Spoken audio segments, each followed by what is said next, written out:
I'm pretty excited about this one. I haven't done anything specifically like this before. We're actually going to start with select pine. We have a little piece of oak. I felt like the eagle would be nice to be made out of oak. We're going to have multiple layers going on here. By the end of it, we're going to have 1, 2, 3, 4, 5, 6, 7 different layers to make this pop.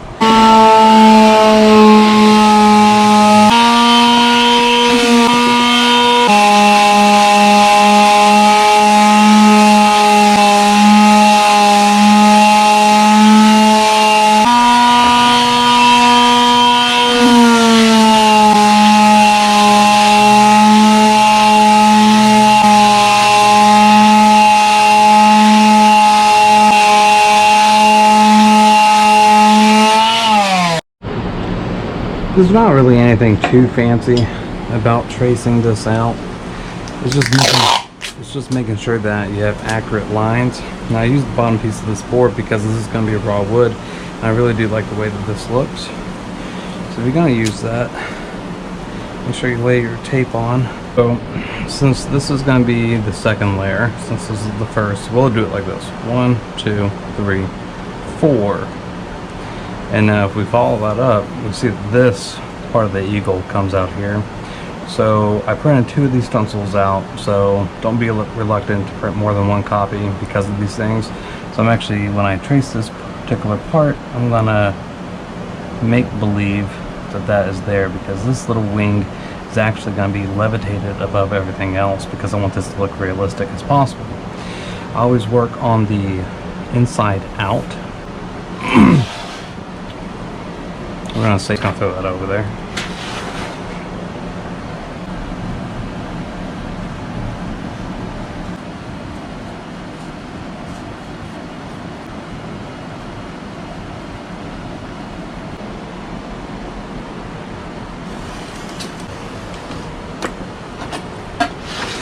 It's just the outside line. I'm still gonna tape it up.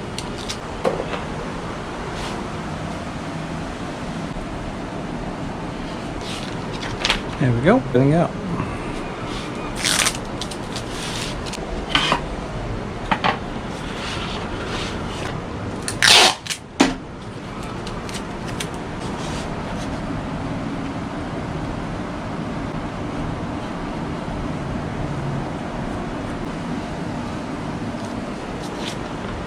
Good copy for that. As promised, here are those other pieces in the complete eagle. Let's say right there.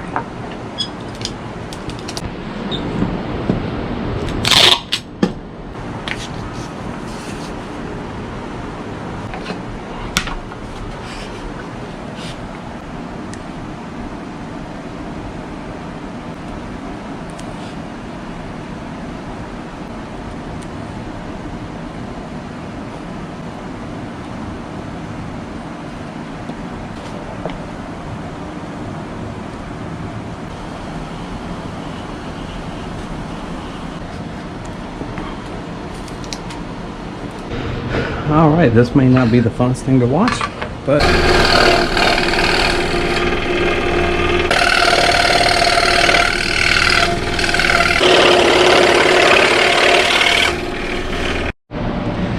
alright, so I got it all cut out for us here.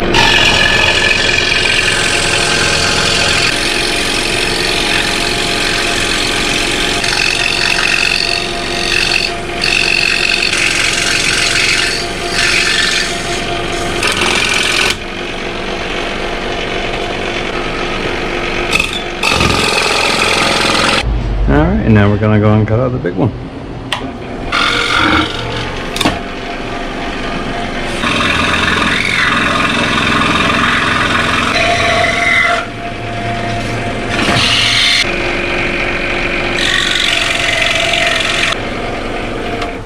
And there we go.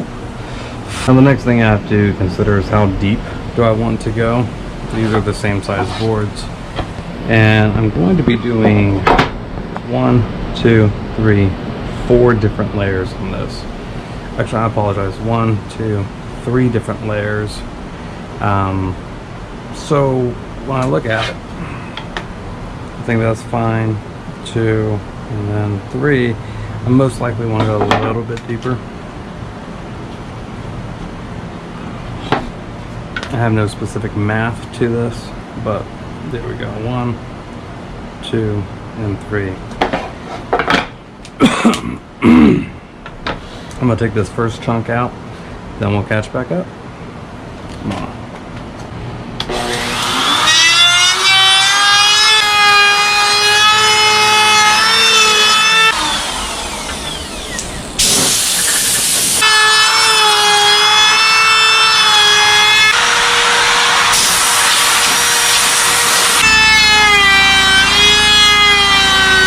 I'm actually sanding this part right now after I rounded it.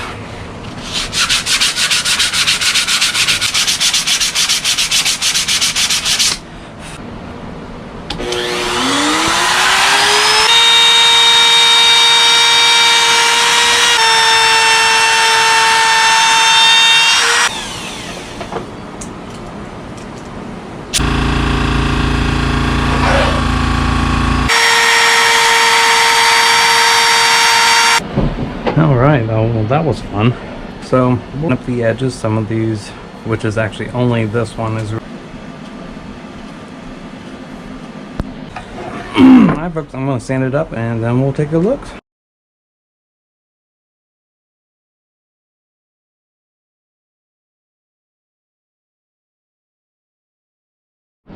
Just got back from Home Depot, got some custom paint here to match our piece.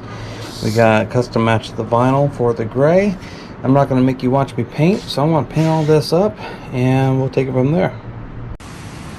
So that actually turned out pretty cool. So I just did a lot of tedious painting that y'all were not able to see. And my partner, which is my graphic designer, she cut out all of the vinyl. She laid all the vinyl and it looks fantastic. So remember, these two parts, or these two layers, should I say, these are still not glued down, so I have to glue these down, glue this down, and then we will get to the epoxy step.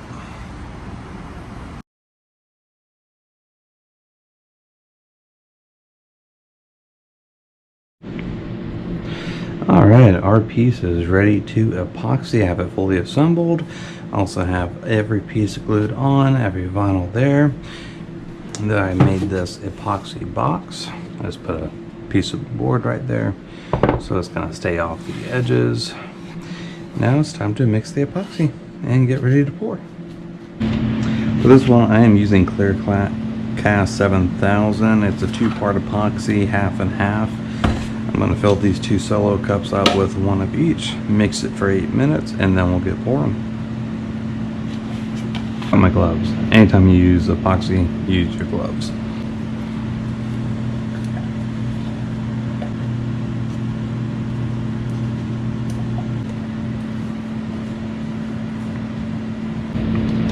I've set a timer for 8 minutes. Well, I'm actually going to put it in this barbecue squirt bottle, and then I'll demonstrate on how I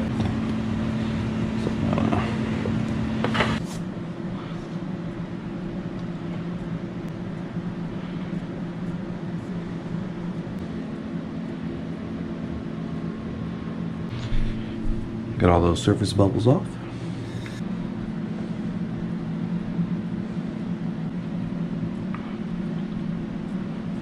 This is a quick setting epoxy. So once we're pretty much done, we're gonna leave it. We're gonna cover it up.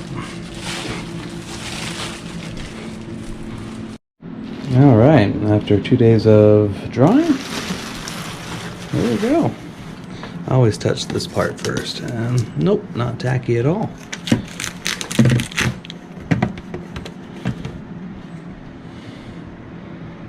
Perfect.